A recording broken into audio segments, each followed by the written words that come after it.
Good morning students, welcome back to Shanti Kunj online classes. कैसे हैं आप सब लोग? उम्मीद आप सब लोग ठीक होंगे और मैं भी ठीक हूँ। बच्चों, आप लोग सामाजिक अध्ययन की बुक निकाल लीजिए। अगर आप लोगों ने बुक परचेस नहीं किया है तो आप लोग जल्द से जल्द बुक परचेस कर लीजिए, क्योंकि नेक्स्ट मंथ के फर्स्ट वीक में आप लोगों के टेस्ट स्टार्ट हो जाएंगे। ठीक है, और जब तक आप लोग बुक परचेस नहीं करेंगे तब तक आप लोगों को अपना कोर्स भी अच्छे से समझ में नहीं आएगा।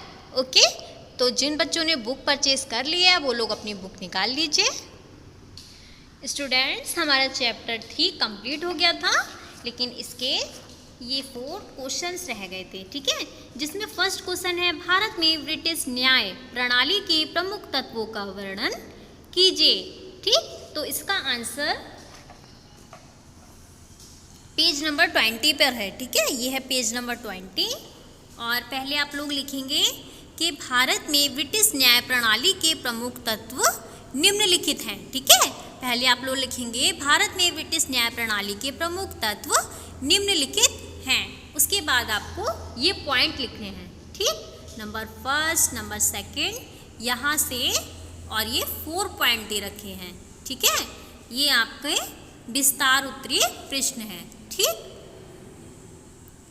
यहाँ से ब्रिटिश न्याय व्यवस्था के प्रमुख तत्व निम्नलिखित हैं, और यहाँ से 1 2 3 4 ये 4 पॉइंट्स दे रखे हैं, ये आपको लिखना है। ओके, सेकंड क्वेश्चन है, भारत में सिविल सेवा का चरित्र चित्रण कीजिए। तो आंसर है पेज नंबर आप लोग 19 निकालेंगे।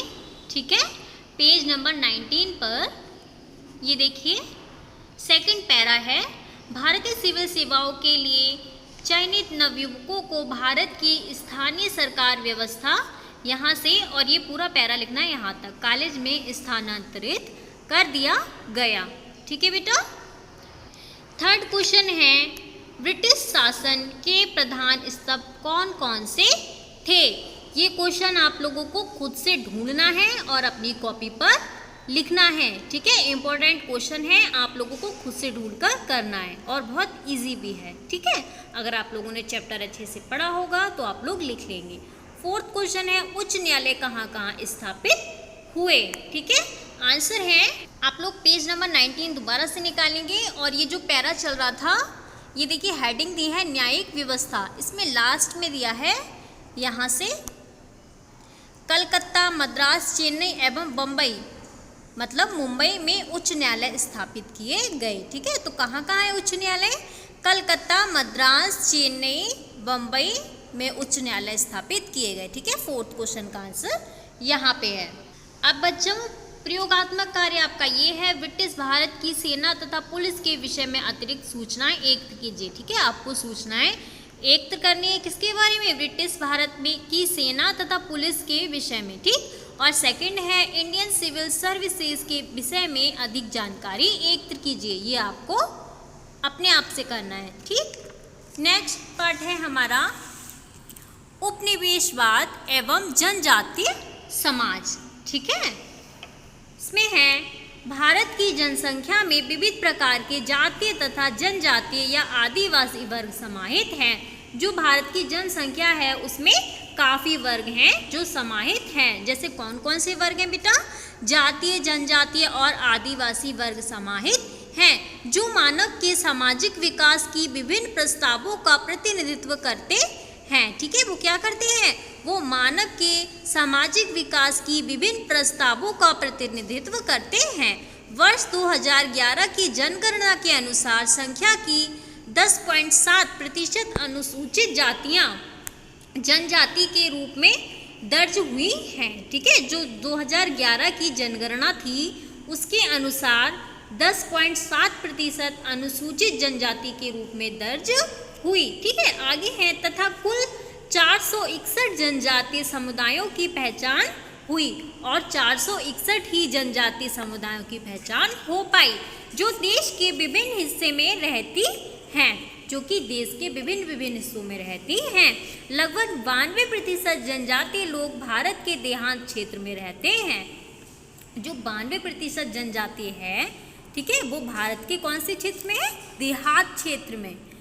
आगे है जो प्रायः सूखाग्रस्त जंगल एवं पहाड़ी क्षेत्र हैं, जहाँ पर ना जल है और भी काफ़ी सारी वहाँ पर दिक्कतें हैं, ठीक है, वो पहाड़ी क्षेत्र हैं जैसे। जनजातीय शब्द जातीयता की दशा को सूचित करता है। जो जनजाति शब्द है वो जातीयता की दशा को सूचित करता है, जो प्रजाति भी है तथा राजनीतिक भी है, जो प्रजाति भी है तथा राजनीतिक भी, ठीक। जनजाति को आदिवासी भी कहा जाता है।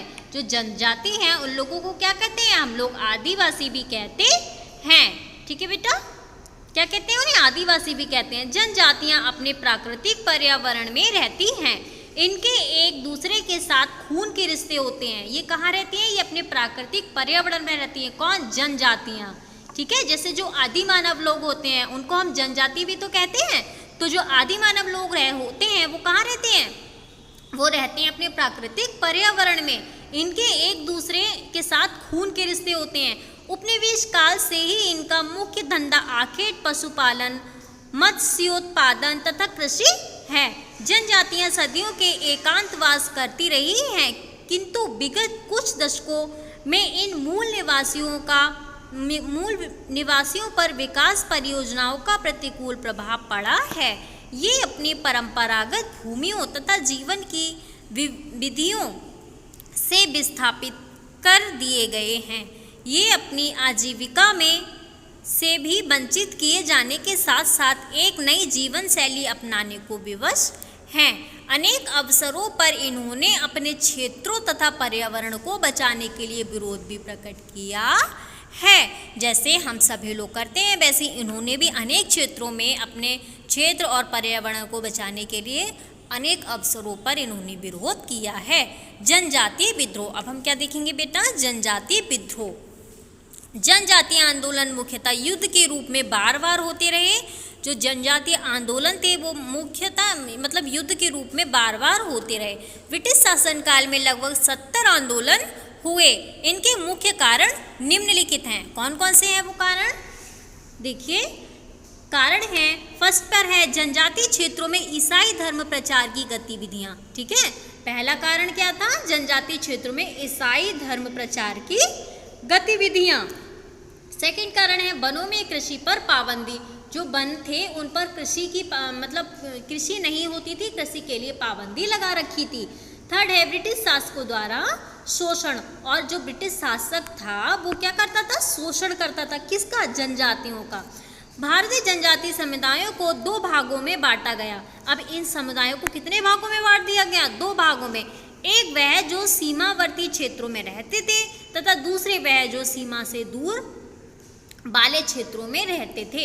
ये भारतीय संघ में स्वराज्य की मांग करते थे एवं सांस्कृतिक अधिकारों की दृढ़ता से हिमायत करते थे, ठीक।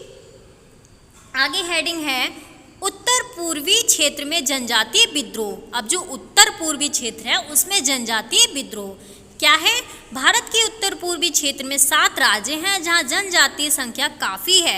इन जनजातीय लोगों के निरंतर दमन के कारण अनेक जनजातीय समुदाय ब्रिटिश शासकों द्वारा किए गए असीमित शोषण के विरुद्ध उठ खड़े हुए।